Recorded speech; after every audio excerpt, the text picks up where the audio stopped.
Mais selon vous, pourquoi alors il est encore resté au Mali avec tout ça? Même ses avocats disent qu'ils ont peur dans ce jugement-là, même si ça a été écrit, même s'il est assez clair dans ses propos, que justement ce jugement soit mal interprété.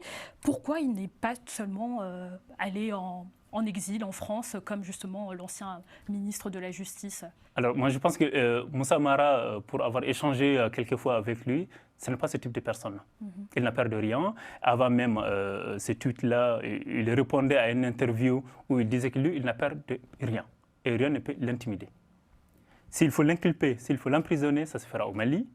S'il doit rester libre et s'exprimer comme il faut, ça se fera au Mali.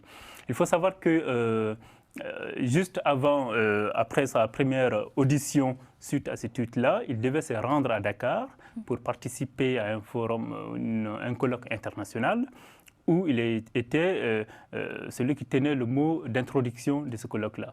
À l'aéroport, il n'a pas eu le droit d'embarquer. Un refus d'embarquement lui a été opposé à l'aéroport. Il est venu. Moi, je pense que s'il voulait fuir le pays, c'était l'occasion parce que c'était quand même un message assez fort de dire qu'il ne peut pas quitter le territoire national. Et d'ailleurs,